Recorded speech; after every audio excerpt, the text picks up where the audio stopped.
Welcome to the Act Out Podcast. I'm your host, Adam Tomlin. Today's guest is State Senator Angela Williams-Graves.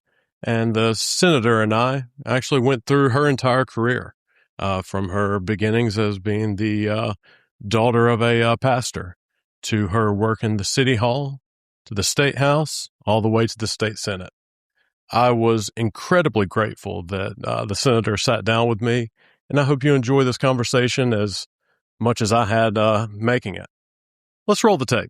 Senator, thank you so much for agreeing to come on. Absolutely. Thank you for having me. I appreciate it. Is this your first time on a podcast? It is. Oh, I feel okay. like a whole celebrity. Well, you definitely are. Well, so I guess, to kind of give the viewers a little behind the scenes, we're actually filming right around the holidays. Mm-hmm. And you were kind of telling me earlier that this is a busy season for you, but in a good way, right? It is. A lot of folks are doing holiday parties and getting together, and so we get invited to all the fun stuff right before we head off for session. So it's really good. What's been your what's kind of been your favorite perk of being an elected official? Is it these cool holiday parties? Probably parking. Parking is probably the best. Yes, that is probably the best perk ever. Is whenever we go somewhere, I have somewhere to park. That is the best perk ever.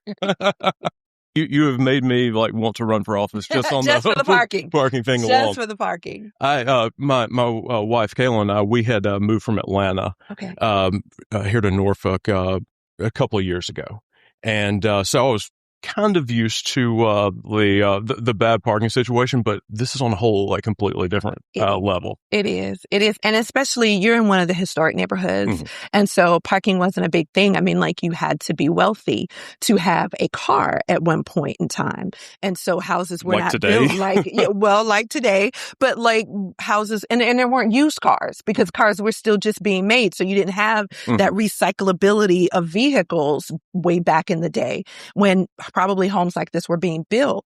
And so there wasn't a whole lot of parking because folks, if they had a car, they only had one car. And public transportation was interesting because it was the trolley and the bus. And so it was a little bit more, people had a little bit more flexibility in getting around. But now that everybody has a car, everybody's kid has a car, their grandkids have a car, it's definitely different. And it does congest areas that were traditionally built for a one-car family. And God help you if you have an RV. Oh, yeah. Yeah, you can just forget it. So it is different. It's very different. So you are a native of Norfolk, correct? I am. What is your favorite part of the city? Oh, wow. I have a lot of favorite parts of the city because I remember when so many different things, I've watched them change over time. And, so I have the Ocean View area. I've watched it bloom, and I remember the Ferris wheel. Anybody looking who it can go back that far in their mind, they'll remember the Ferris wheel. I remember, we were talking about Military Circle earlier, and that was, if I had a favorite part, that would probably be it, because it was the first place that my mom let me go. Me and my friends, we could go by ourselves. So we thought we were adults and we could go. There was an arcade there called Flipper McCoy's. And so we would go to the mall. We would go to Flipper McCoy's, and then we would go to Pizza Hut, which is now the Waffle House. It was a Pizza Hut. And so we could go there, and we just thought we were grown and adults. And that, I would say, is probably my favorite place. Military Circle had the best stores in the region, really. And folks who've been around, they remember Tallheimers, they remember Smith and Welton's, they remember Hoffheimer's was the best shoe store ever.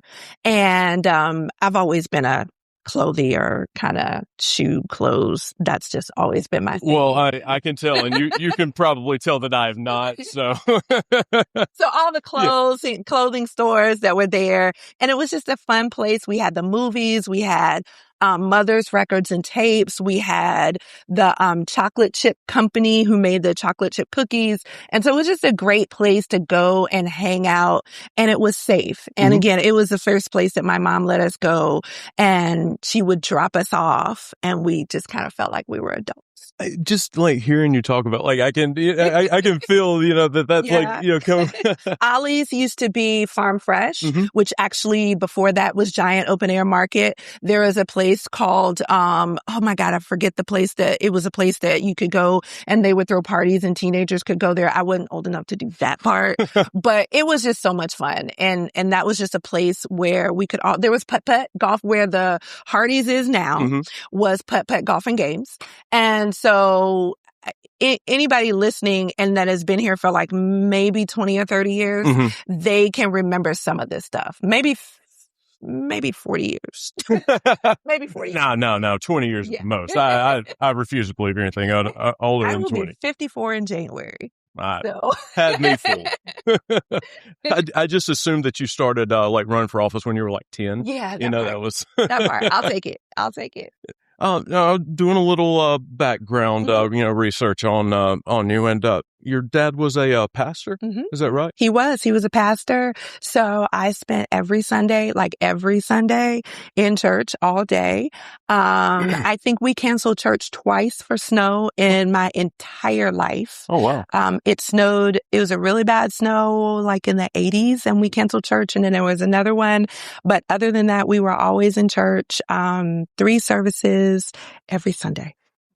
Every Sunday. What's it like growing up, like inside that church, where you're seeing everything behind the scenes and you're seeing like all the different kind of people? Like I'm sure that was a big learning experience for you. It really was. So I happen to have the pleasure of being the only child born to a sitting pastor of Antioch. It was Antioch Baptist Church. All the other pastors had kids when they came and their kids were like grown or whatever. My brother and sister were teenagers and my mom and dad had me while they were there, almost like when they first got there. And so I grew up in church, like in a fishbowl, really. But my dad just let me be myself. And so there wasn't this expectation that we were perfect. He let us be ourselves. Wow. He really did.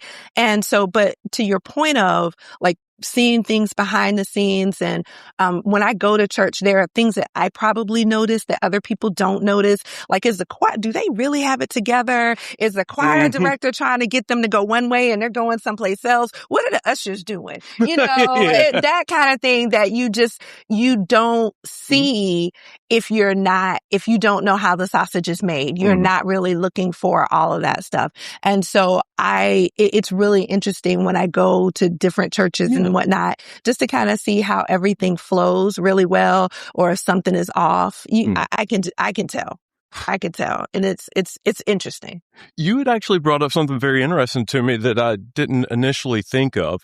And that was that you said that you kind of felt like you were in a fishbowl a little bit. I would imagine that was a very good introduction for what you are doing now. It's interesting that you say that, because oftentimes I've thought about that. I've thought about how people can be mean to like the pastor's kid, and you have to develop a thick skin. And going through all of those things that I went through with dealing with people and people saying things about me. And I probably had I have no children, but to let people tell it, I had like 2 or 3 children. My sister got married. She had kids. Well, her kids were really my kids, and it was just this big cover up, right? And so when you live through those things where people say things about you that are clearly not true, you do develop thick skin, and you do develop this sense of you have to own who you are. And that was something that my father taught me, to own who I was, to own the decisions that I made, good, bad, or indifferent, right? And he would say, sometimes doing the wrong thing is a lot of fun, but you got to be prepared to pay the price for it, right? That is very true. And it's true, right? And so that was something, those life lessons have been very, very valuable to me, especially in this world of people saying a lot of things online that they probably would never say to your face. Right. And one of my actual first campaign manager taught me, don't read the comments. Oh, okay. Post your story and don't read the comments. You can read other people's comments. I should have had her a few weeks ago. Yeah. Yeah. Okay. Don't read your own comments, because you will just have a whole meltdown. And For the most part, I take that advice. Every now and then I'll read, what somebody said. And every now and then I'll get into like this back and forth with someone. And then I'll go, why am I doing this? And just move on, It's probably someone from Eastern Europe anyway. It's a bot. It's that part. Is this a voter? Is this a constituent? Is this person even in Virginia? Right? So those are some of the things that I do go through. But it did that growing up in the church and having so many different eyes on me because I was the pastor's kid, it definitely prepared me in a way that I didn't even realize that I was being prepared for this job. Well, there's going to always be a higher expectation on the pastor's daughter. And being a daughter in particular, as opposed to being, the pastor's son or something. Yeah. So, I can imagine that your dad telling you don't have to be perfect. You just have to be you. I'm sure that was probably one of the best lessons that he could have ever given you. Absolutely. And I take it with me all the time. I'm just going to be me. I refuse to be boxed in. I refuse to be, let people determine who I'm going to be. I'm just going to be me. And cause that's all I can be. I can't be somebody that I'm not. And so I think I'm a pretty good person. So I'm going to stick with that. I'm going to agree with that. You're here on the podcast. You are the best person ever. Okay. And your mom was also a librarian and school teacher. Oh, a school teacher. So close. A school and a missionary as well. Yep, she was. She was a missionary in our church, and she was a school teacher. And so she taught little children. She liked the little children, like first grade, second grade, third grade. She taught a little bit of middle school, but she really liked the elementary school level. She's the one that taught us, and I say us because my sister was home for a little bit before she got married, and my brother went to the Marine Corps and he left, and it was just me. It was just me. But she always wanted to make sure that I spoke well. She wanted to make sure that, in her words, I conjugated the verb to be correctly. And I would say some things, like I would say different things at home, and she would correct me, and I would be like, but I'm home. It doesn't matter. And she would say, it doesn't matter if you're home or not. This is where you learn. And if you don't do it right here, then you'll be out in the street and out in public and you won't do it right there. And then you'll embarrass me. And that's not going to happen. So she always, so even now when I speak and I know that I'm using incorrect English on purpose, I hear her in the back of my mind because that was a staple in our home. That was always a staple in our home. Isn't it amazing how a lesson that, you would think would be like very context specific can actually like carry on through you like in many different aspects of your life? Absolutely. I was thinking about this the other day. My grandmother was a caterer, and I really liked the idea of having money. I just, like the whole having to work for my grandmother to do it. Yeah, I wasn't the biggest fan of, but so I would help her with these catering events. And a lot of times we would use like a rented kitchen, from a church or, like a rec space. And I remember, at the very end of the night, after I'd worked so hard avoiding all the work that she wanted me to do, we'd be cleaning up the kitchen and I'd be like, we can go now. Like, it looks as good as it was whenever we got here. And she's like, no, you always leave a place better than the way you found it. And that has stuck with me. Like, I mean, even 25 plus years later. Yep. Absolutely. Absolutely. It's amazing. Those little lessons that you don't realize that are sinking in, they really come back to haunt you. In the best way, though. In the best way. Like the ghost of Christmas Future or something. Yeah. For sure. So I guess you really, you didn't have a choice. You were going to be in public service one way or another if both of your parents were. I didn't know what I wanted to do, really. I was struggling with what do I want to do? Who do I want to be? I knew that I was independent, but I didn't really embrace that until I was older. But when there was a gentleman who was on city council that I ended up serving with, and I tell this story to young people because I think it's important that you don't judge a person by one act. Mhm. You have to look at who they are in totality. And so there was a gentleman who was on city council, and he had done something that I had perceived to be dumb. Mhm. And it ended up in the news. And I was like, oh my God, this man is embarrassing the city. Oh my, this is just crazy. I don't know what that job is, but I can do it better. That was what I thought to myself.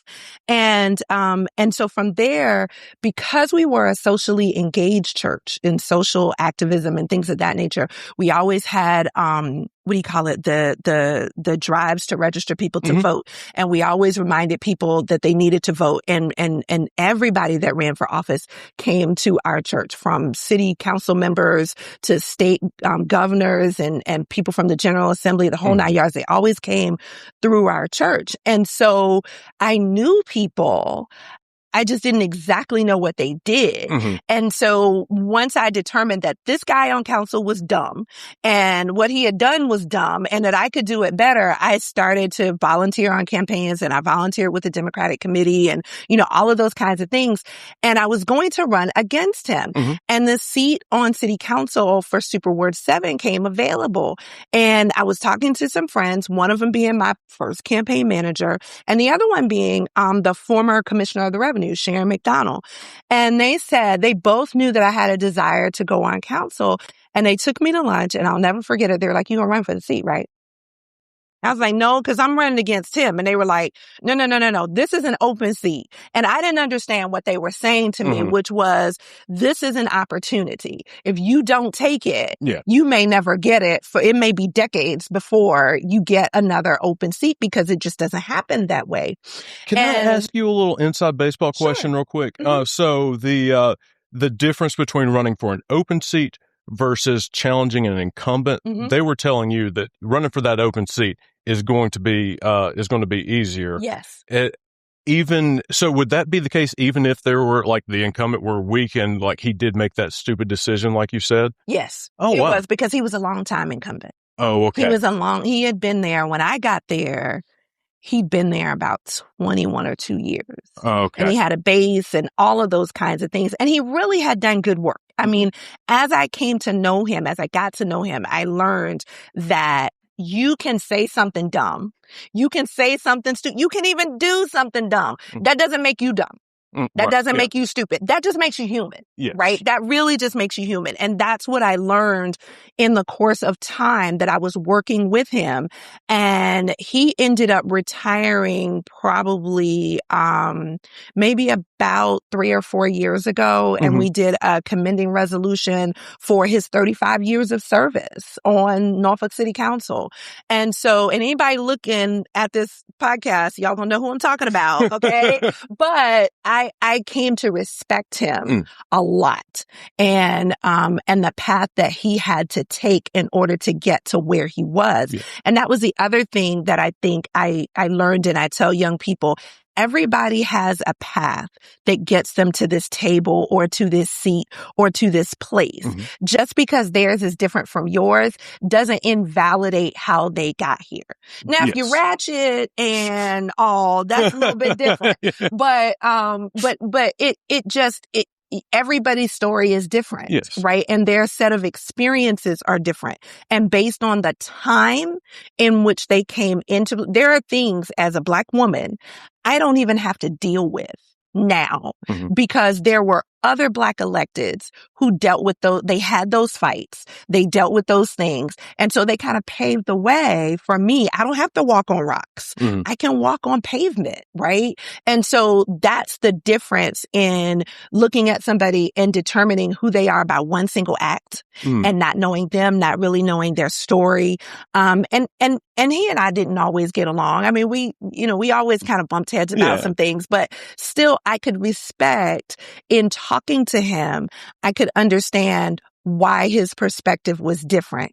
And he might not ever see things my way, but because my story and my path was different than his. And so I think some of the mutual respect that we see kind of going down the toilet right now. Yeah, I was just about to ask you about that. Yeah, we don't talk to people enough. We don't listen to understand where they're coming from. You don't have to agree. but you do have to be respectful of the other person's perspective. I'm going to have to get on to you. You made way too many good points there. And I was like, what, do I want to go this way, or this way? But it is very interesting that you said that how, that how you can be respectful and, disagree. Mm-hmm. I think I kind of noticed, me particularly, paid attention like around 2008 whenever, Obama was running. Mm-hmm. I noticed that, it seemed like as soon as he got elected, it became very much, we're going to do everything we can. Mm-hmm. We're going to do everything we can to make him a one-term president. Mm-hmm. I think Mitch McConnell actually said that. Yeah, that was kind of a quote. And so from that point, seems like both parties have, have gone that way. And I mean, you can see from, like a clear line between Mitch McConnell saying that to Donald Trump today. How do we get back to that place where we can disagree without being disagreeable? Right. I don't know. I remember thinking the same thing you just said. I remember thinking that we are going down a slippery slope and we're not going to be able to get back, because regardless of what you think of the person, the human that is occupying the office, there is still a level of respect that is owed to the President of the United States. And so when we went down that road with President Obama, it just snowballed. It was just like a snowball that just kept going. So then it was like, well, you said this and you said that and I can do this and you did that. And, and I think that what we all have to do is just monitor ourselves, is be good self-monitors. If you don't want that said about you, why would you say it about someone else? If you would not want that said about your child, why would you say that about someone else's child? If you would not want that disrespect hurled at you, why it is, freedom of speech. Okay. Yeah, that's fine. But I think that we have to be keepers of ourselves. Yes. And we also have a responsibility to be civil and to be respectful of one another, even if we disagree. And one of the things that, like, some of the elder statesmen who've been in this a long time talk about is how isolating politics has gotten because of the rhetoric that Republicans and Democrats could go out for dinner and drinks and, folks knew each other's families and children and all those kinds of things. And there were some things that were off limits.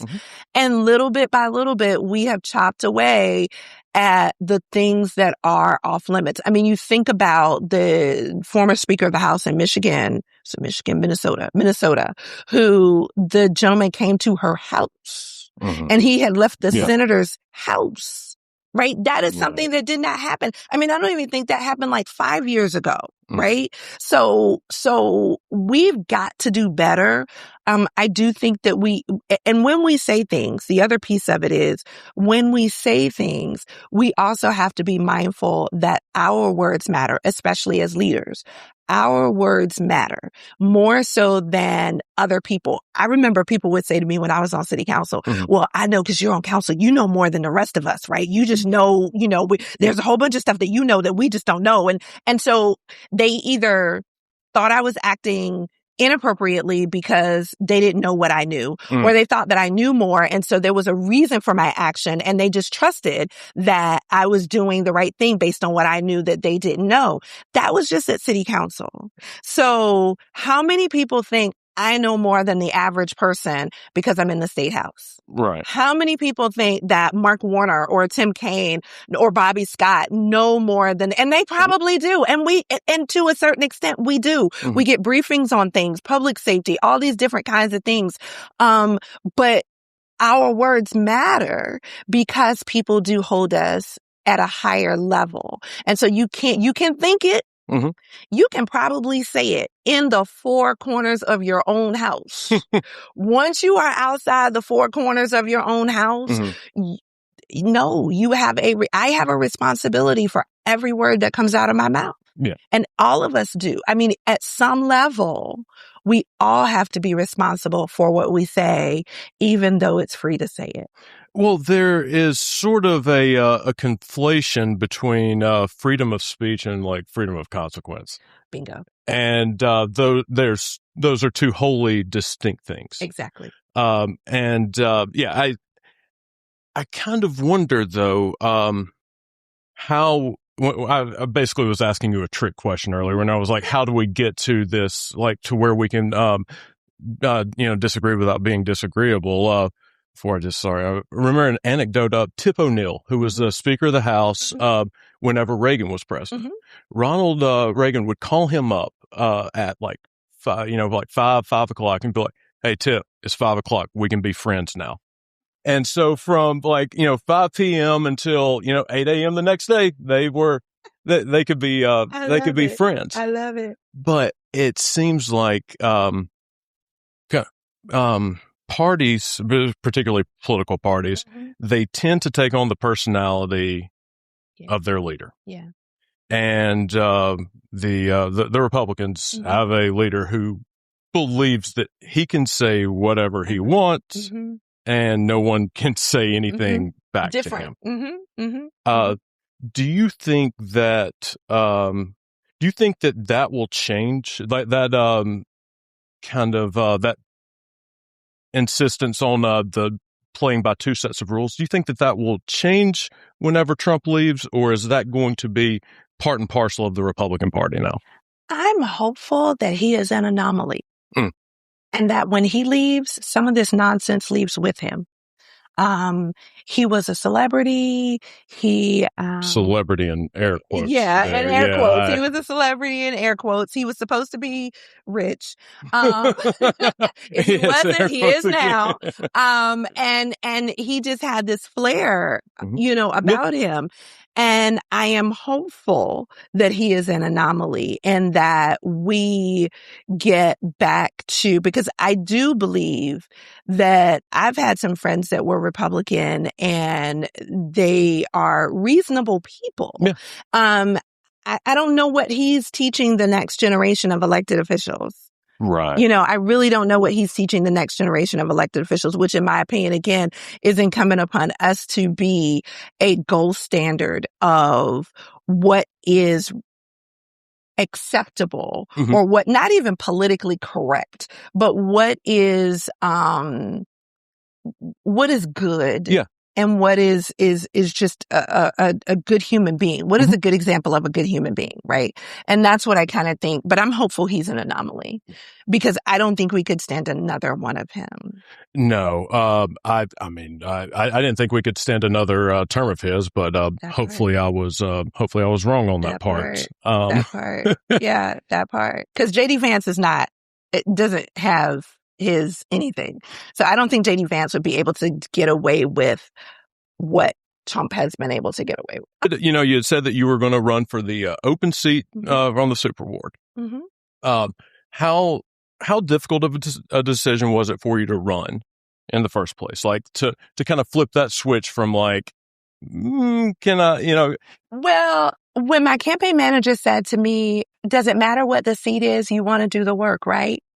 And I said, yeah, I do. She said, well, then go. We got to go. And so I did. And I was all in. I'm almost, as I get older, I think before I jump, I'm a jump and then, okay, there's water here. All right. We'll just figure it out, Yeah. And so I wanted to do it anyway. And they made a very rational point. Does it matter what the seat is? You want to do the work. Yeah. And it was a larger footprint. It was half the city as a super ward as opposed to just the smaller ward. And so I ran. I think what I didn't understand, the thing that I really didn't understand the most when I ran was how much money it was going to cost, which it is significantly more money now than it was then. But even then, if I had known what the cost was going to be, I probably would have just said, no, I'm good. Because I don't have that kind of money. I don't know people that have that kind of money. I don't know anybody to ask that has that kind of money. Where are we going to get this kind of money? And then when I say this kind of money, I mean like $30,000 at that time was a Super Ward, election. And now it's probably a little over 100. And well, some of that has to also do with moving the local elections from May to November. And that was a vote in the General Assembly that I abstained from because I knew better. Because my special was in November. I was on the ballot when Scott Ridgell and Glenn Nye. Glenn Nye was up for re-election and Scott Ridgell was running for his first term. And so all of us, there were 4 of us, we got all caught up in, which the national issues then were not nearly as prevalent as they are now. I would not want to run in a local election now with all of the national stuff because people don't understand the different levels and what folks are responsible for at the local level, the state level, and the federal level. So if all they're hearing is national news, number one, you have to spend a lot of money to get your name out. You have to spend a lot of money to get your message out. And you're competing with federal and possibly state elections, depending on what year it is. And so it's much more expensive now than it was when 15 years ago and in May. How do people break through then? The news shots. How does a Zoran Mamdani happen? I don't know. That's a good question because he was a mayoral race in a lot of other contested gubernatorial races. I think it was us. And who? Massachusetts, Kentucky. Who else was on the ballot? New Jersey. Yeah, New Jersey. It was us in New Jersey for governor. And then there were some other specials. And then it was our whole General Assembly, our House members, 100 House members were up. I think you do a lot of polling. And you look at the issues that are important to you, and you look at the issues that are important that are coming back from polling. And if they align, then you take your messaging with the polling. We did polling when I ran for the House of Delegates. No. When I ran for the Senate, in our primary, and a lot of our messaging was spot on with the polling results that we got. And the things that we don't agree with, I just don't talk about. Okay, I was just about to ask you that because I think that a big critique of the Democratic Party on the national level, so I will kind of separate you, is that very much we're going to poll this. Let's make sure that this tests decent with Midwest moms before we roll this out. Well, I think you're looking at voters. A lot of folks don't really know that while candidates don't have access to how you voted, candidates do have access to who voted. And if they are leaning Republican, or if they're strong Republican, or if they're leaning Democrat, or if they're strong Democrat, and you then can take that information and poll those people, because it really doesn't do you any good to poll people who don't vote. Right. But nowadays there's some hesitancy about that because there are people who have decided they're not going to vote. And the reason they feel like they're not going to vote is because they don't feel like that folks are speaking to their issues, right? But then you have to look at where do you fall in the grand scheme of things. So, for example, I used to always say, well, nobody speaks to my issue. I was a single woman. I did not have children. I was not a family. Okay. So everybody would talk about the family and this and that. And I'm like, well, nobody, what? What about me? Right. Well, I'm in the 0.03 percentile of voters. So no, they're not going to be talking about me. However, if families are doing well, then ideally single folks are doing well, right? If the economy is doing well for a family of 4, then if you're a family of 1, then ideally you're doing well also. Yeah. If the roads, all the roads that we drive on are not just for families, they're for everybody, right? We don't just pick up the trash for the families, we pick up the trash for everybody. So that kind of thing, in looking at where does your demographic really fall in the big picture of voters. And if you're not hearing a story that relates to you or an issue that relates to you, think about how you may benefit from this issue if it goes the way that it should or it goes a different way. So, I mean, we look at people now, like with immigration and all this, people think that only certain people are going to, or healthcare, for example, you know, there are people, oh, we don't want Obamacare. We don't want Obamacare. Okay, but wait a minute, hold up. You benefit from pre-existing conditions. All right. So we can do away with the ACA, but now what? Right? Your kid who is not working and is deciding if they want to go to school and get their master's or not can stay on your insurance until they're 24, 25, something or another like 26. that. 26. There you go. Now, if we take away the ACA, guess what?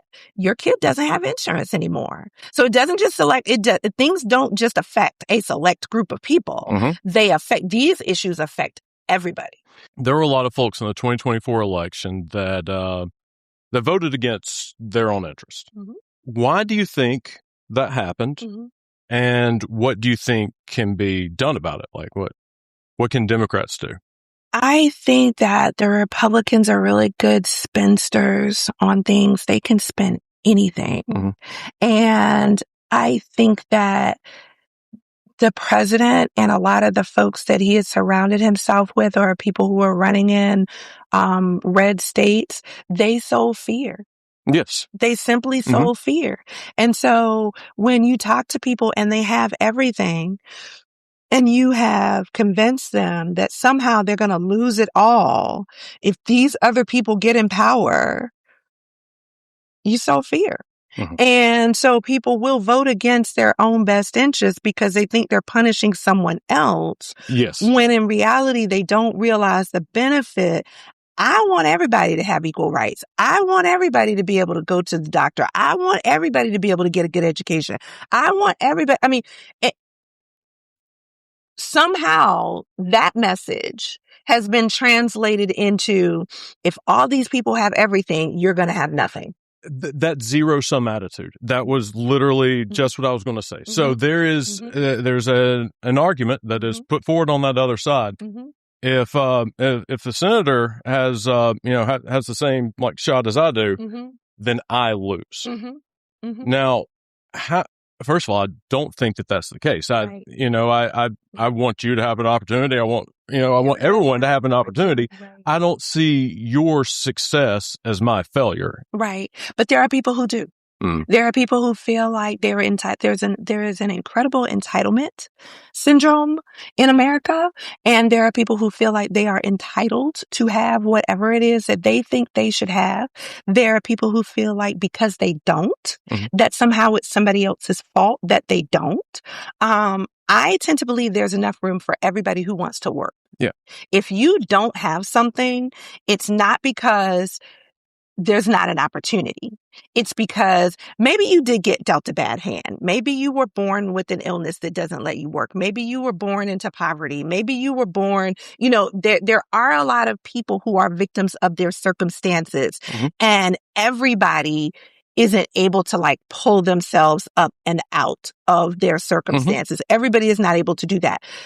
But there are people, if you give them a hand and help them and provide a pathway, they will. Then there are some people who, even if you provide the pathway, they still won't.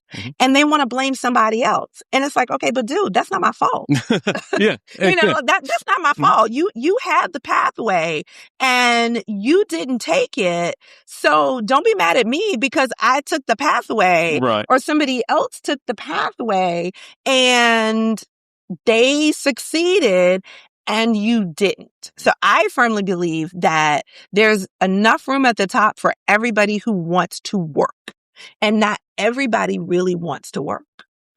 I think that there should be, but there's just, I see so many systemic things that are in place that there was actually a kid maybe 6 months ago. He was delivering some food for me, and I talked to him once before, just kind of chit chat. And that second time he came up to me, he was talking about my house, and he was like, I just could see it in his eyes, like I want to live in a house like this. He's like, what can I do? Yeah. And we could When see I drive that through Beverly Hills. yeah. What do I have to do to live here? Yeah. But there was just this desire in his that I knew that if he had an opportunity, that kid was going to be able to take it. But at the same time though, I feel like for a kid like that, who is probably working paycheck to paycheck, there's really not that opportunity to be able to kind of go out on your own and to be able to pursue your own happiness. I think that with some guidance though, and some options, there are a lot of people. So I came from a home where my parents believed I could be anything I wanted to be. I didn't necessarily believe them, but they believed it, right? And there are a lot of children who don't even have that. Right. They don't even have parents or family that believes in them. And it's because of what they see around them. They're trapped in circumstances. Yeah. So I was just fortunate that even though I wasn't sure of what I could be, I knew there were options around me. I tell this story about Barack Obama being president. His presidency was totally lost on me. I went to private school and it was all Black kids. St. Mary's is I believe still at this present moment, the only Black Catholic church in the Hampton Roads area, right? Predominantly Black Catholic church. And the only white people in my school were 3 nuns. That was it. All the other teachers were Black. The students were Black. It just was. And we were required to be excellent. It was the standard. It was the norm. There was no excuses for it. We were required to be excellent. So I felt like I grew up feeling like if you did the right things, the right things would come to you, right? Yes. And doors would be open and so forth and so on. And because I grew up around a bunch of Black kids, I didn't experience racism until I was 22 or 3 years old. And so when you grow up that way, when I saw Barack Obama and he was going to be the first Black president of the United States, and it was all the to-do. I was like, oh, okay, well, that's great. I mean, he went to Harvard or Yale or wherever he went, and he was smarter than everybody. Okay, so what's so extraordinary about that, right? And I didn't realize how much of an anomaly he really was until he was gone, probably late into his second presidency after all of the things like the tan suit debacle and Michelle Obama with her arms out in the official picture. And, I wish I had her biceps. I know, right? I'm like, are y'all serious? But that's what ended up happening. And so, I didn't know that was this big of a thing because I had grown up in this era of no matter who you are, if you did the right things, good things were going to come to you. There were going to be opportunities. And it wasn't until I got to high school that I started to see that everybody didn't grow up like I did. Yeah. And everybody didn't have the same opportunities that I did. And then as I got grown and I started to realize how things, just like how being a woman is different, how being a Black woman is different, how, all of those things come with their own issues. Yeah. And it's really not an issue for us. It's an issue for everybody else. And it's like, okay, why is this a problem for you now? And right. But I think that, so you have people who don't have that level of exposure. I grew up with Senator Lucas. I grew up with Senator Yvonne B. Miller, like those ladies being my role models, right? And Dawn Hester, who's now the treasurer of the city of Norfolk. I get her mail a lot. I am never happy to see her name, I'll be honest. I'm sure she's a sweetheart. She's a wonderful person. She taught high school at my high school, and I grew up seeing her, and I grew up seeing so many phenomenal people who were women, who were Black women. And it was just a thing. It was not a thing. It was just the norm. But there are a lot of people who don't grow up with that. Yeah. Who really, and I'm certain that in both races, there are people who grow up without access, without seeing, role models up close and personal. It's not like on television. Just people would say, well, who's your, like your role model? It's my dad, my mom.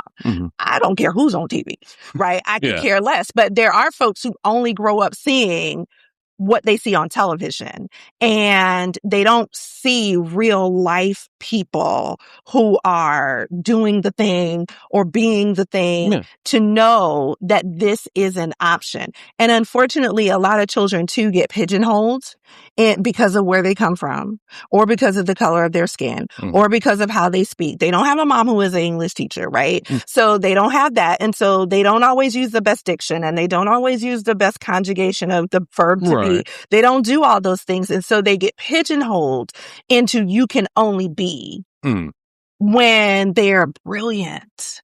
And they get lost in the sauce because nobody takes the time. Maybe they can't be entrepreneurs, but what are you good at?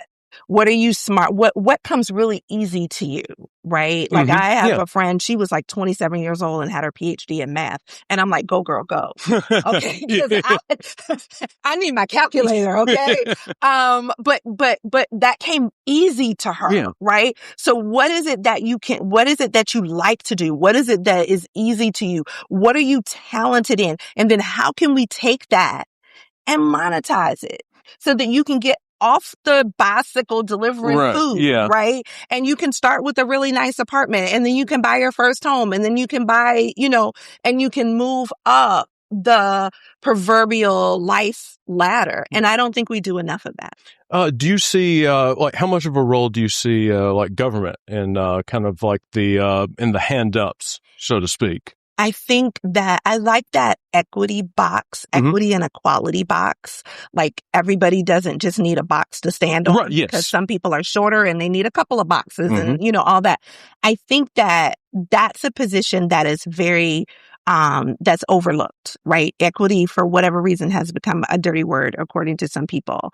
And everybody doesn't just get started with, like, I have circumstances that I got started with. There are kids who are poor and who are born into poverty, and their parents are on drugs, or their mom and dad don't work, or they're in abusive homes and things like that.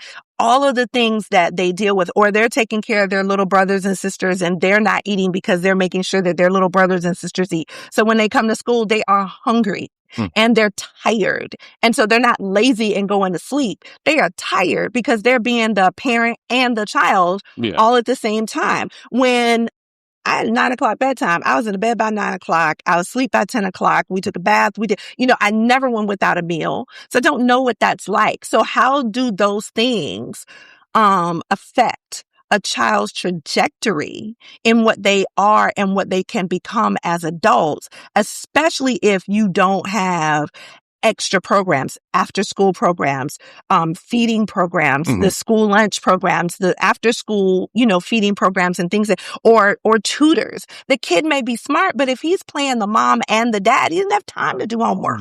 He doesn't have time to study for the test. So how do we help them in a way that makes sense? I think those are the kinds of equitable pieces that government can provide funding for. And then as a society, we can come along and put in the human capital.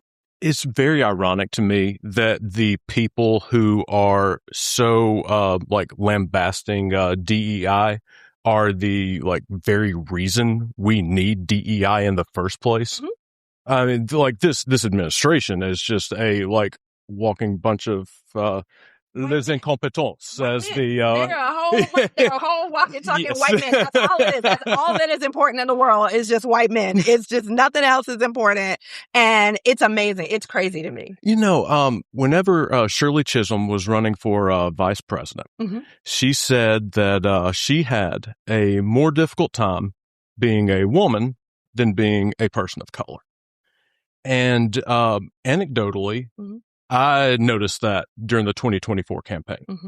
With Kamala, she would have your mom basically grading every single word she said and how it was said. And it was probably like, is she going to be like okay enough to be our leader?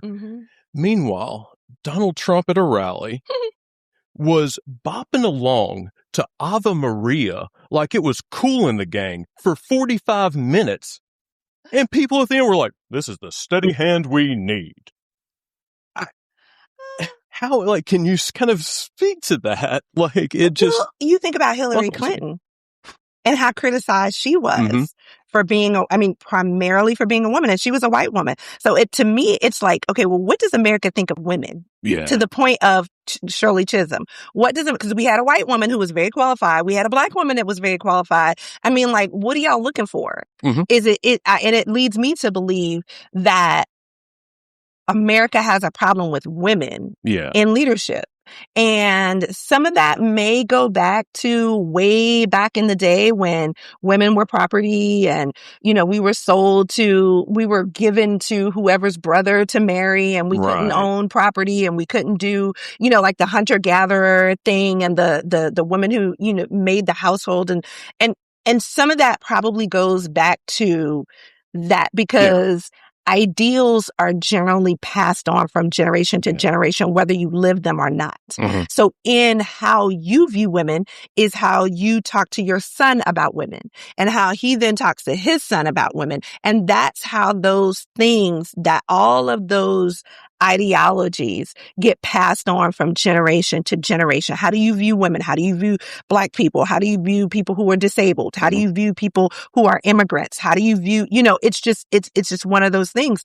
And so we've got to decide how we view women in this country. I mean, Michelle Obama just recently said it. Don't even trip, because I'm not running because y'all not ready. Okay, don't even trip because y'all are not ready. And she's right. She's. I mean, because I don't know who else we could have gotten that was more qualified than the two women we had. I don't know what one was more seasoned. So if you want to say, oh, okay, well, we need somebody that's got a little bit more life experience. Okay, well, you had Hillary. I mean, like, Kamala wasn't 21. Yeah. So, like, how do you... She was vice president for 4 years. Yeah, and she was vice president. Yeah. So, like, I think it all goes to, and I agree with that statement, and I have dealt with some stuff I just really don't see. I will tell you, I've had women tell me, and I'm like, really, that's the thing? And they're like, really, that's the thing. And there are some things that I just really don't see because, again, I go back to my parents who were like, be yourself. And you can do whatever if you work hard and you do the homework and you do the thing, right? You can do it. You can be it. You can whatever. And my dad taught me not to take crap off dudes. So, from the very beginning, I was like, I better not cross her. She looks like she. that. And so but I also have to realize that, again, everybody didn't have that. Right. And it's not that they grew up wrong. It's that they grew up different. And so they have a different set of insecurities. They have a different set of strengths. They have a different set of values, or how they prioritize things, or how they come to a decision. Like I said, I leap first sometimes and then go, probably shouldn't have done that, but we're here now. Let's figure it out. How we get it done, exactly. But as I get older, that changes, right? Because you don't have but so many leaps ahead of you as you get older. But I think being a woman is if there is a thing, it's that. It's that. So what do you think, like me, what can I do? Like, I see that there's an issue. Like, I want to help out and be an ally. Like, what's something, like, what's somebody like me, a white man? There's a book that I haven't read, but I love the title. It's like How to Be an Anti-Racist. Okay. Like something or other like that. Like how, when you have friends or people that you know, and they may say things not even thinking about it. Yes. They have these thoughts that they got from somewhere. Have a conversation and say, that don't make sense, right? You do know that. And explain, like why. And I think for some, not all, because it still amazes me at the men who fight women in leadership when they have daughters. Grown daughters, not just little girls in the Girl Scouts, but like grown daughters who are being discriminated against at work. And they're doing they've got all of the education, they've got all of the qualifications, and they still lose the promotion to a guy. And then dad over here is in a position of power and he's fighting women in positions of power. That blows my complete mind. Yeah. I worry about the lesson that the daughter learns from that whenever they see your dad being like, what are you teaching them? Right. And so do you really just want your daughter to go to college to find a husband? Right, the MRS degree, right? Yeah. Is that what you really, I mean, that's a whole lot of money to spend to find a husband, but okay, if that's what you want to do, then so be it. But I think that just challenging some of those norms and some of those conversations about people and using people that you've met and know, as examples of why that's not true, and letting people know that this is not an anomaly, because that's one of the things that we deal with. Well, you're a different kind of Black person. No, I'm not. I got a whole graduating class out of St. Mary's Academy that's just like me. I got a whole graduating class out of Booker T. Washington High School that's just like me. I am not an anomaly, right? And so stop thinking that just because this Black person is successful, this Black person speaks well, this Black person has achieved something, that they're an anomaly. And then the reverse is also true, in that if someone grew up poor and they grew up in poverty or disadvantaged or whatever, and they made it, that everybody can do that, because everybody can't. We are all different. I'll give you a quick example. My husband quit smoking cold turkey. Just put the cigarettes down, didn't pick them up again, let them sit on the counter for like a year. And after a whole year of not smoking, threw them in the trash, never smoked again. There are people who need nicotine patches. They need gum. They need all kinds of stuff, right? To stop smoking. And they may get there. They may get to the place where they stop smoking, but their process is just different. And some of them don't have the willpower that he had. He's like, well, it's just mind over matter. You don't mind, it don't matter. And I'm like, okay. But other people need a patch. They need this. They need, they need all this hypnotherapy and everything. Yeah. All of that. And so just because one person could come out of a bad situation and be an example, everybody is not going to be Oprah. Right. Everybody is not going to be Tyler Perry. Everybody is not going to be Steve Harvey. There are some people who are still sleeping in their car and they are just as talented, but they don't have the inner, and they may need somebody to push them along. So we're all not, we're very different. Yeah. And everybody is like that. Everybody is. So growing up, I was in a, more of an insulated, or, a very, very insular community. And, it wasn't certainly wasn't like a conscious thing, but I think that, I kind of developed the idea that different was a threat. If it was different than me, it was going to be a threat. America's based on it. Yes. Yeah, very much so. America's based on it. But, whenever I went to college, so from a rural town, then went to college in Atlanta. Oh, wow. And, right, exactly. And so it was in the very best way, though. I mean, and I just dove headfirst into it. I was into taking politics of hip hop and stuff by the time it was over. But it was one of those things where I being so immersed into it, I was like, wait, yes, she is she is different than me in some things, but we have a lot of the same goals. We have the same hopes, dreams. We're pretty much the same. It's different isn't a threat. I'm now going to have to go out of my way to come up with reasons not to like her. It was sort of one of those things. And so I think that once you kind of get introduced to other people and other ways of doing things, you see different isn't wrong. It's just different. Yeah, it's just different. It's just different. And the interesting part about that is, if you think about it, I always say that you can tell how many Black people a white person really, really knows at their wedding and their funeral. If at your wedding you have one Black friend, you got one Black friend. All right. Them and their spouse, they came to the wedding. That's it. If at the funeral, the only people who are Black are coming to your funeral are people who worked for you, you have a very vanilla life. Yeah. So their wedding and their funeral. Growing up, there was a lot of folks no, it's not. I'm not racist. I have a Black friend, and then it got to the point. Well, I'm not racist. I have a Black president. So it's. But I think that's where it kind of goes back to what you had said earlier, where it's no, you're different than everyone else. But no, there's no Really no It's really difference. not. We are so much more alike than we are different. There are differences, and there's supposed to be differences because we're individual human beings. But there are so many similarities of people. People generally want a good life. They want to be able to I don't know anybody who doesn't want to take care of their family. Yeah. If they're capable, that's a whole different story, but they want to take care of their family. They want to be loved. They want to live in a safe community. They want their kids to be safe when they're outside playing. They want their kids to get a good education so their kids can have a good life. I mean, these are things that, and if there is an injustice, they want to be able to be protected by the justice system equally.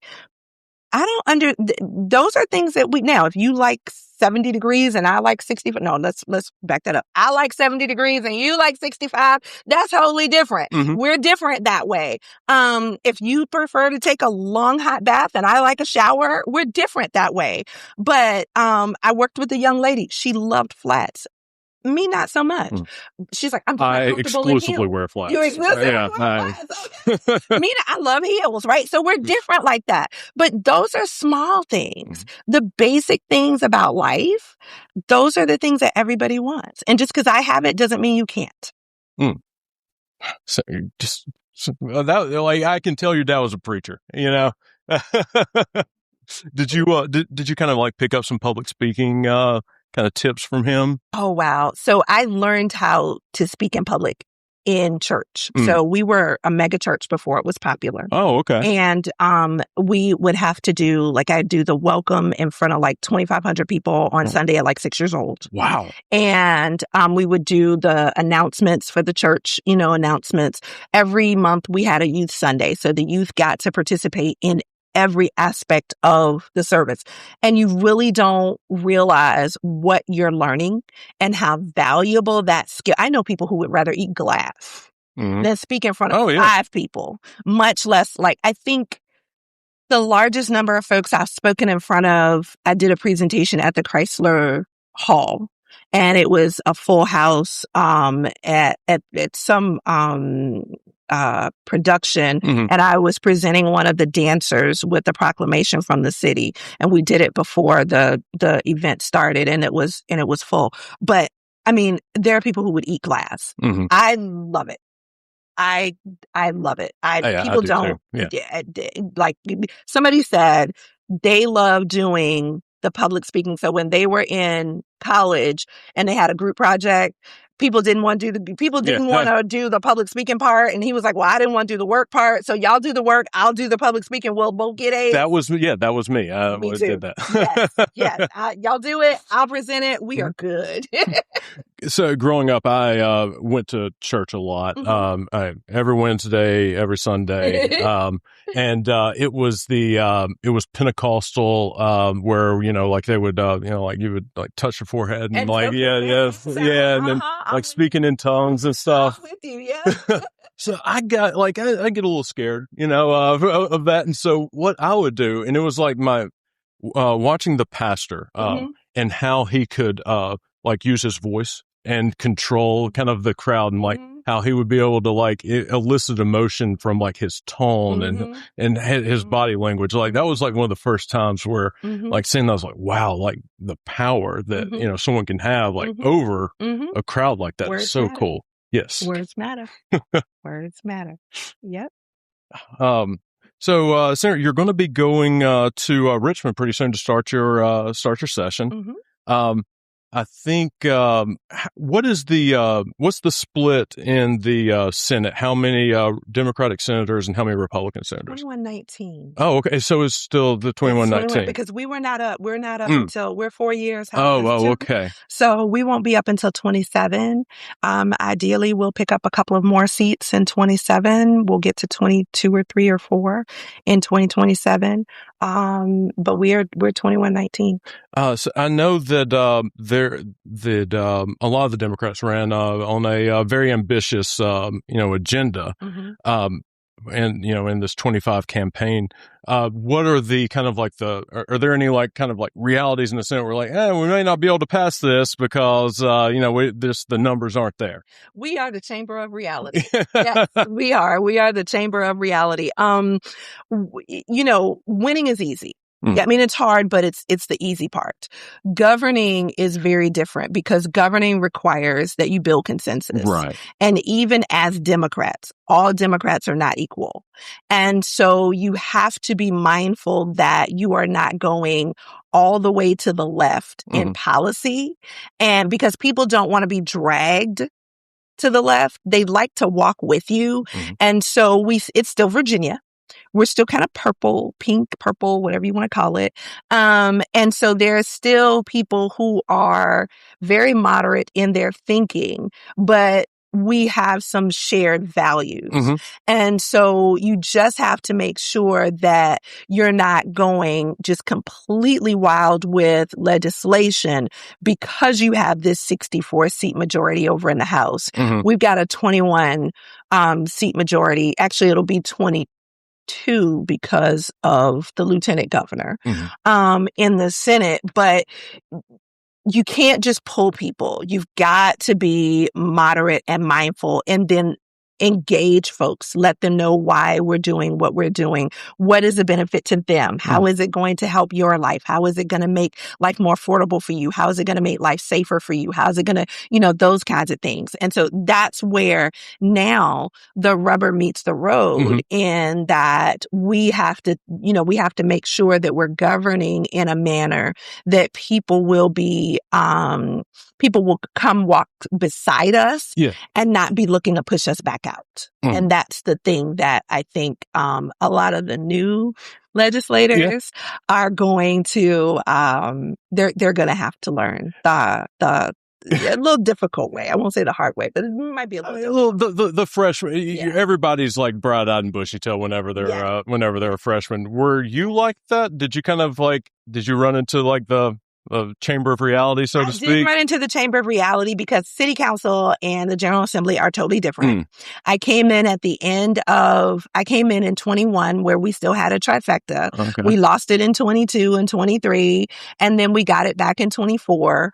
And so what I always say is that nobody knows what they think they know going into office. And even if you're coming from one branch to another. So going from city council with 8 people to going to the General Assembly with 100. And now that was the House, and now to the Senate with 40.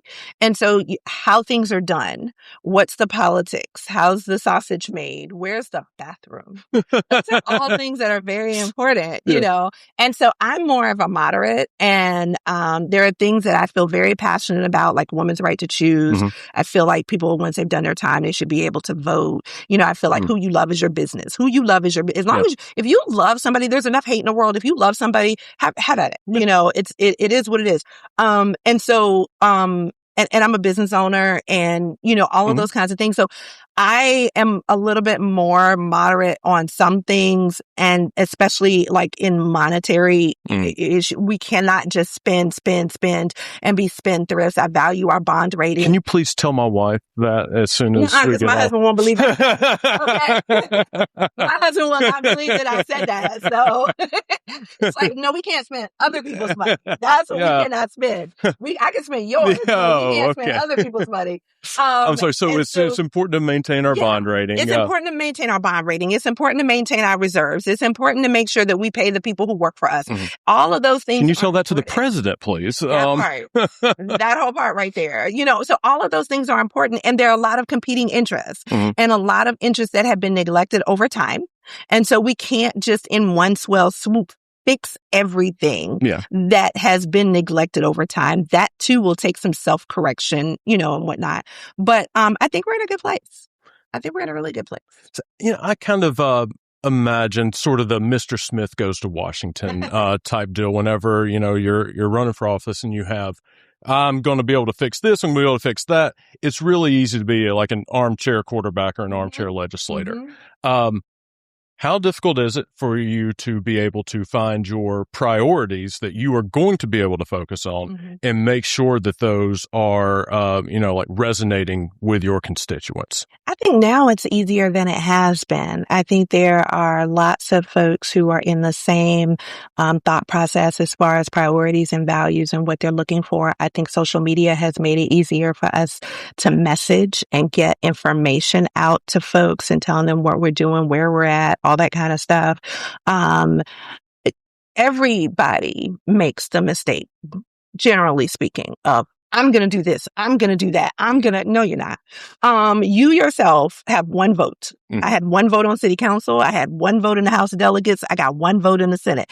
That's it. It's not weighted by population. It's none of those things.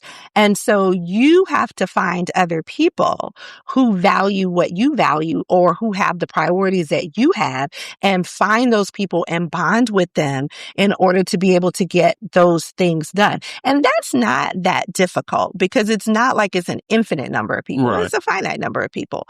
And so you find those folks that align. And then some things you may be like, oh, great, this works. And then other times you're like, nope, not on this issue. Sorry, can't help you there.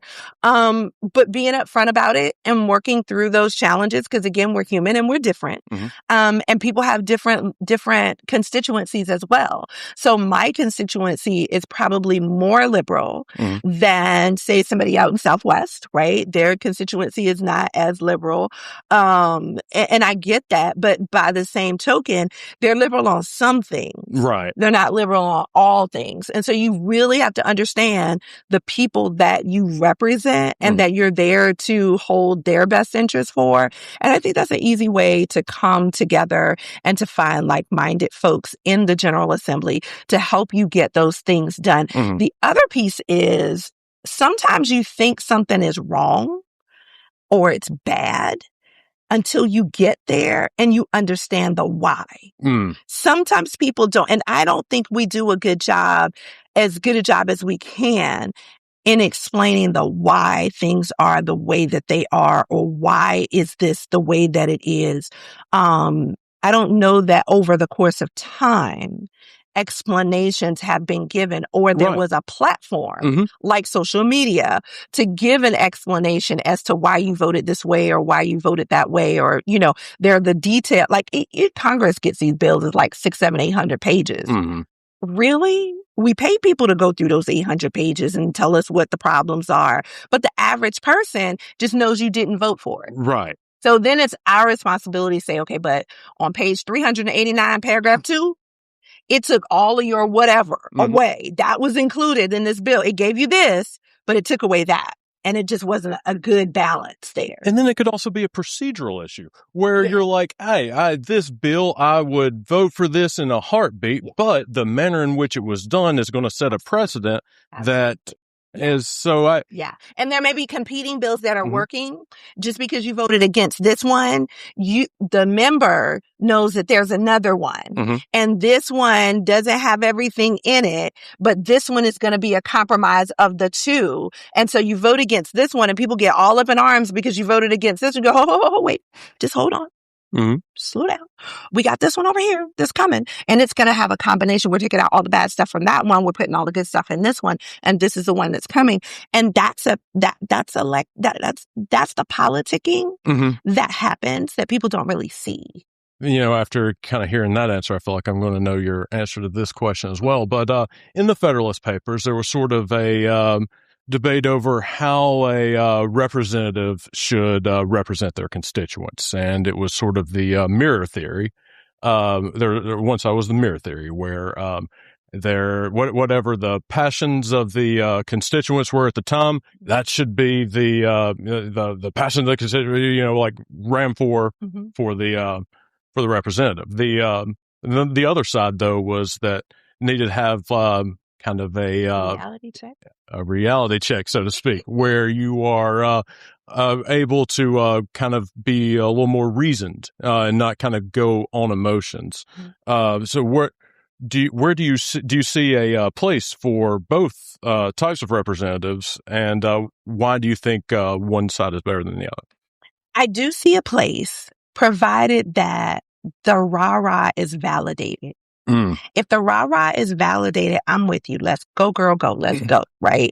But if the rah-rah is not validated, then I think it is important for elected officials to be able to say, no, this is wrong. I'm not voting for this, because from a big picture perspective, right?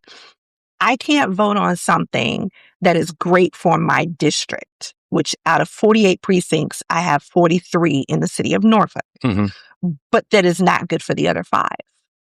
Nor can I vote for something that is good for the city of Norfolk as a whole, that would then cause crazy astronomical problems for the Commonwealth of Virginia.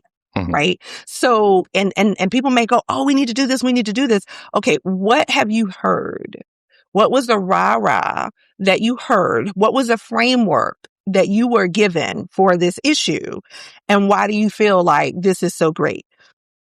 It may not be. And then there's the details of it all. The name of the bill may sound like it's great. The summary may sound like it's great. But then when you start reading the who, what, when, where, and how of the bill, how it's going to be implemented, what are the people that it's going to affect, what is it going to cost, right? And where is that money coming from? And what are we taking that money from in order to do this? What are we taking from here to do that? Then we have to look at all of those things and put the reality check into place and say, this is not. And I have had to do that. I mean, I served on city council longer than I've been in the General Assembly. And in the General Assembly, there are a lot of pieces at play, because there's not just the legislation. It's also the legislator that's carrying it, and who they are, what committees they sit on, what kind of power they have, what kind of seniority do they have. Yeah. So there are some folks whose bills you may not want to vote against because you don't want them to be mad with you. Right. And then kill all your bills. So there's all that stuff there's all that stuff that goes into play in the General Assembly that doesn't necessarily happen on city council, right? So on city council, you can openly disagree with something or someone because there's just the 8 of you and you kind of all need each other at some point. You need 5 to get anything done. So you can only piss off people to whatever extent that they're going to support anything else. But when you go into a place where collectively there are 140 people and there are 2 chambers, I had a bill. I didn't like the bill. I thought it was a horrible bill. However, the senator who was carrying the bill was a committee chair and had a lot of seniority. And I had to go, then once we hit crossover, I have to take my bills over there. And that senator has influence on other senators. I don't want all my bills to die. Right. You know what I mean? So I can't be but so effective. So sometimes people do a thing called taking a walk. So when the vote is up, it's going to pass. Right. Whether you vote for it or not, you just get them to go to the bathroom. You just get them to go to the bathroom, and you're good. So I would imagine for that, you would kind of have to do a balancing act of just how bad is this bill? And I mean, is there going to be like a direct harm? Right. Or is this just something where if I can hold my nose and swallow it, it's not going to be the end of the world? I can imagine that being a difficult line to find. Especially when, as they say, a bill catches a fever and you got all the people, saying all the different things, and you got a lot of conflicting information. And then you have a patron, the member, to deal with as well. And it may be something that's very important to them. It may be very important to their community.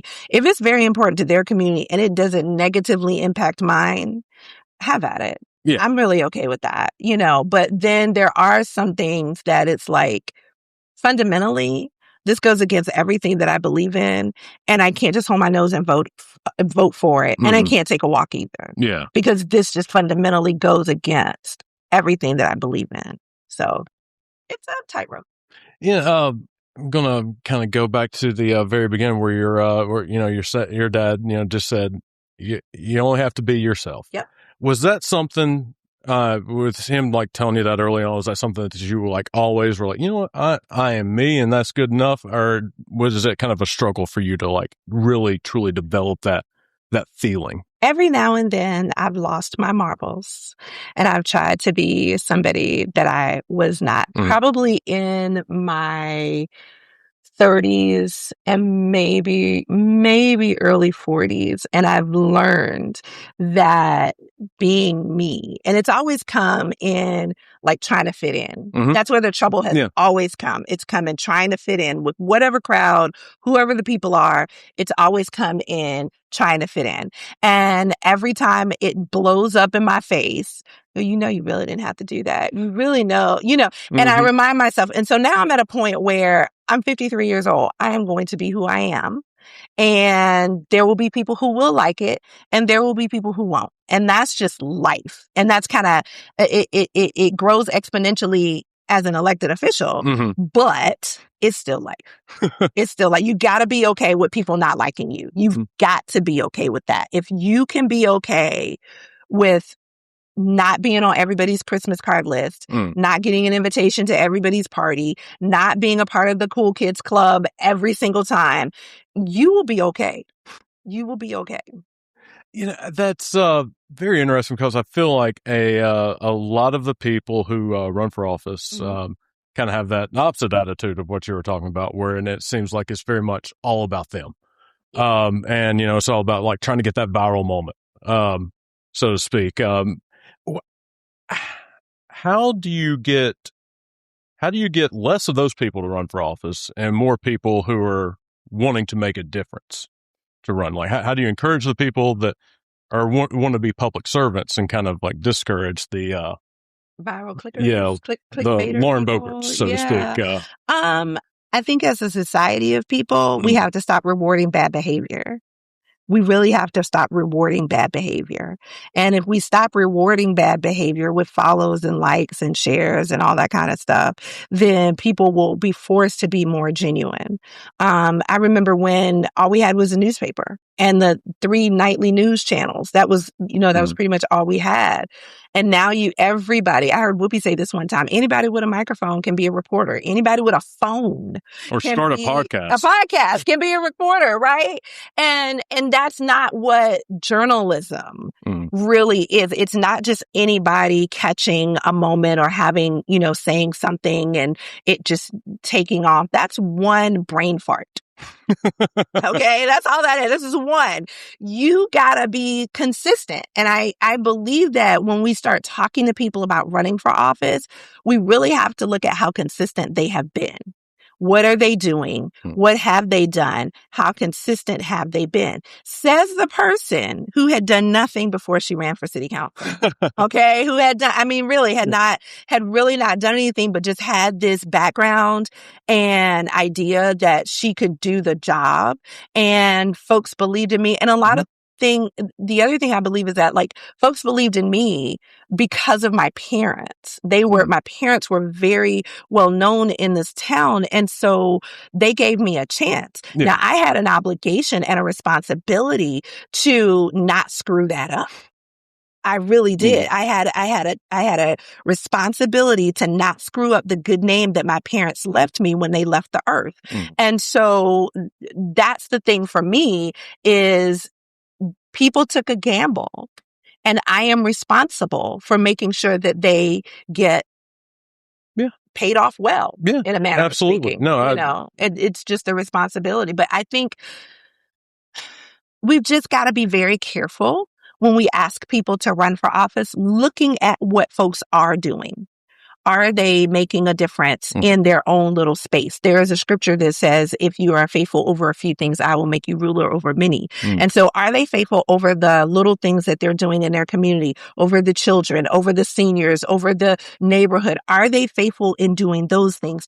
And then do they have good character as well? Because this job comes with a lot of power and influence. And if you don't have good character, if you are not grounded, then you're probably going to end up in jail. Okay. You're probably just going to end up and then probably get pardoned by Trump. That part. That part right there. That whole part. I probably wouldn't, but okay, I'm going with that. Yeah, exactly. I'm going with that. Yeah, that part right there. But you got to do that. And so I think I know people that are like, oh, girl, you should run. Oh, girl, guy, you should run. Oh, do that. But, they're telling everybody they should run for office. Maybe not everybody should run for office. But there are also things that people can do other than running for office, because we depend on so many people. I have a great team of folks that make me look good, that make me sound good, that keep our office together, that make sure our constituents have the things that they need. They help analyze policy. They represent, they do all of the things. I could not do all of this stuff if I had to do this stuff and that stuff. Right? Like all the people who work for the city, all the people who work for the state. I'm not doing anything in Parks and Rec. I'm not collecting the trash. I'm not doing, I'm not the lifeguard. I'm not that. I'm not the person who sends you the bill from Dawn Hester's office. Okay. I'm not that person. We all need Give me that people. name though. I want the name. We all need people that are doing things to make a city, to make a state, to make the government, despite what our current president thinks. Government is people, for the people, by the people, but it is really by the people. And it's the people who go to work every day. It's the people who show up every day. It's the people who do the filing, who send the emails, who take the complaints, who answer the phone. It's all of those people that really make government do the thing that it does. It's not just the elected officials. Sounds like in order to be successful, you need a team behind you.